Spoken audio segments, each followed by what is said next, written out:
Bueno, entonces, Rafael Belaúnde Llosa, que ya es el presidente del Partido Libertad Popular, hay quienes creen que él es la cara, pero que en verdad el candidato presidencial va a ser Pedro Cateriano. Las redes a veces se encienden. Eso es lo primero que le voy a preguntar.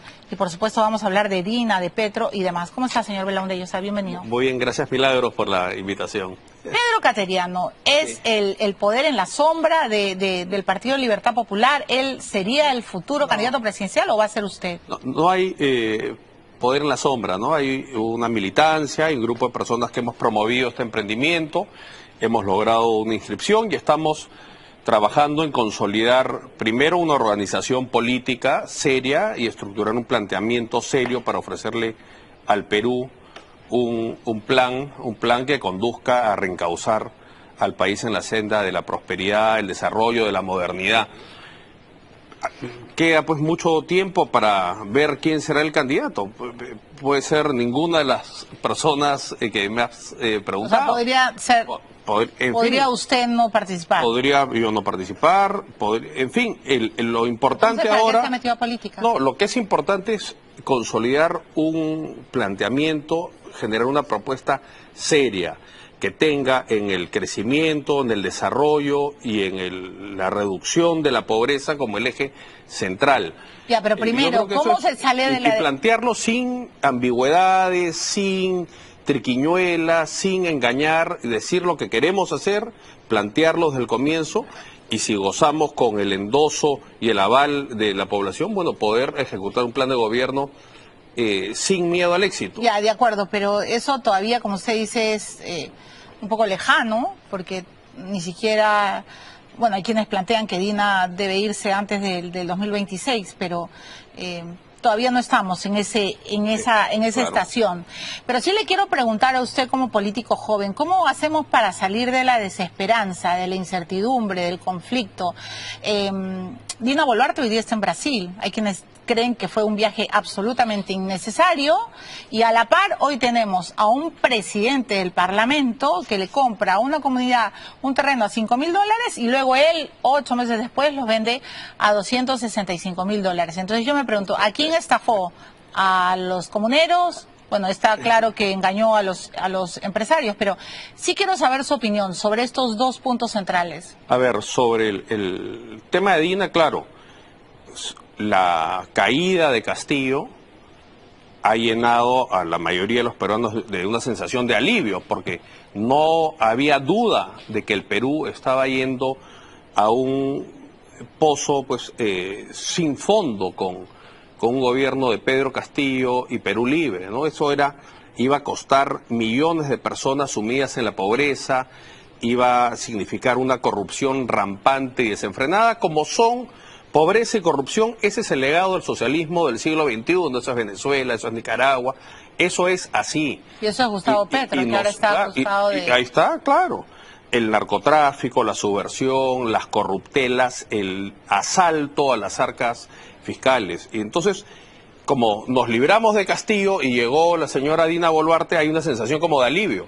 Pero la señora Dina Boluarte hace 15 minutos estaba con el puño en alto frente a la estatua de José Carlos Mariátegui, reivindicando sus convicciones marxistas, leninistas, mariateguistas. Entonces, no se puede esperar mucho más de este gobierno. Pero y además hoy día, mire la fotografía, está feliz, happy day con Lula, que bueno, todos sabemos lo que ha pasado con Lula, Odebrecht, con Petrobras y un largo etcétera. No será el fondo pues del pozo que era Castillo, pero no es tampoco una propuesta, digamos, el Perú no va a salir de este letargo, de esta parálisis, que no solamente porque, digamos, ahora confirman el segundo trimestre de retroceso en el crecimiento, lo que constituye una recesión técnica.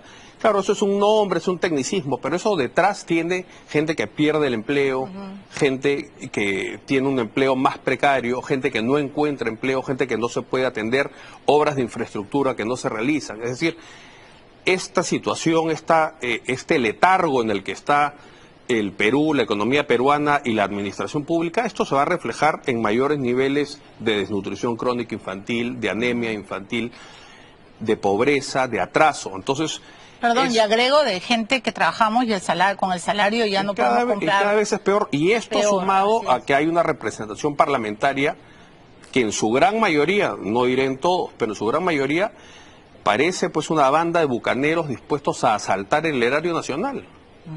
Y eso estamos viendo pues que no se libra casi nadie, ¿no? ¿Y Alejandro Soto puede ser presidente del Parlamento con lo que nos hemos enterado? Bueno, yo creo, Grau fue parlamentario, ¿no? Miguel Grau Seminario fue parlamentario y ese es el estándar al que se deberían de ceñir o aspirar todos los padres de la patria, ¿no? Y lamentablemente ya no es solo este Congreso, digamos. Yo diría que este Congreso ya es la epítome de la decadencia, ¿no? Pero esto viene ocurriendo ya desde hace varias representaciones parlamentarias y eso nos tiene que llamar la atención de la urgencia, de la necesidad impostergable de una profunda reforma electoral, no como la que se aprobó, una reforma electoral que empodere, que reivindique el poder del ciudadano sobre sus congresistas. Y eso, bueno, es un tema complejo, como no para discutirlo ahora, pero tiene que ver con reducir las circunscripciones a distritos uninominales para que el parlamentario sepa quiénes son sus electores y que los electores sepan quién es su parlamentario y tener una capacidad de control sobre sus representantes. Pero le hago, y voy a ahondar en mi pregunta, Rafael, porque usted también está en el terreno inmobiliario. Sí. Porque a mí sí me revela este tipo de noticias, o sea, pienso en esa comunidad a la que un personaje va y le compra por un terreno, o le da por un terreno $5,000. Y luego esa misma comunidad hoy se entera que 8 meses después la vende a $260,000. O sea, por Dios. No hay forma que una propiedad se haya revalorado en 8 meses de 5,000 a 260,000.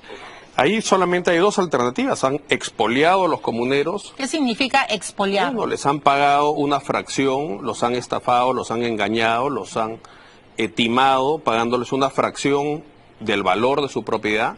O la otra alternativa es que le han vendido a la empresa sobrevalorando muchas veces el valor de la propiedad.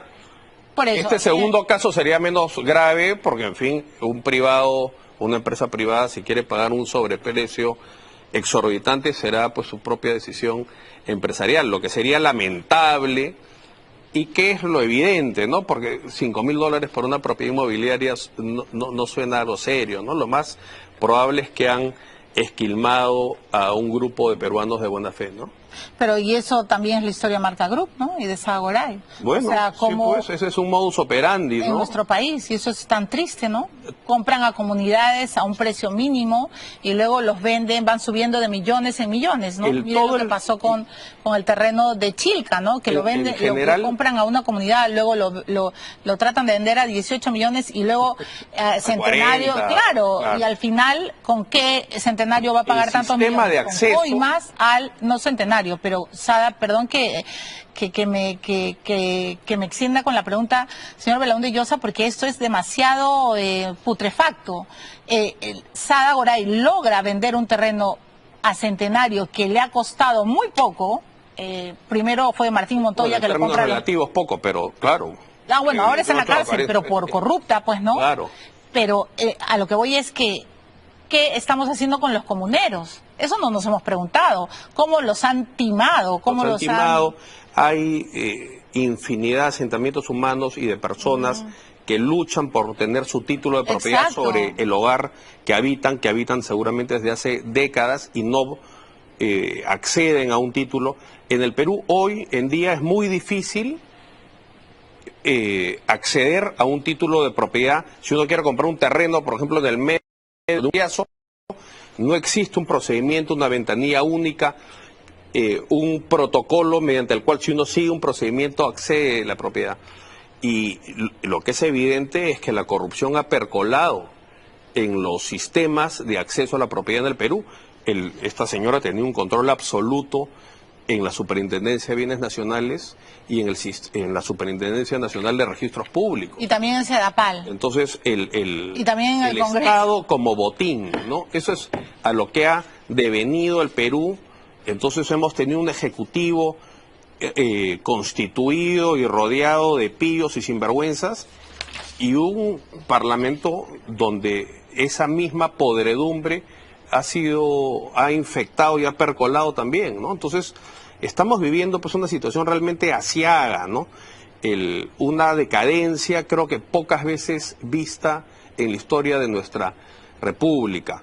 Ahora, todavía hay fundamentos, la macroeconomía, claro, todavía hay cosas que si nosotros logramos un golpe de timón, revertir el rumbo, purgar esta inmundicia que ha asaltado el Estado. Pero también hay el riesgo de que estas fuerzas prevalezcan y que eso no se haga. Y eso le va a costar el futuro a nuestras generaciones ya le está costando. venideras, Hay ¿no? millones de peruanos que no tienen agua, que no tienen Es un momento dramático en la historia del Perú, ¿no? Y por eso yo creo que es importante hacer una convocatoria, un planteamiento serio, un planteamiento sin triquiñuelas, hablar de la importancia del crecimiento, de la inversión privada para crecer y también reivindicar el espacio que tiene el Estado en atender en seguridad, en salud, en infraestructura, en educación.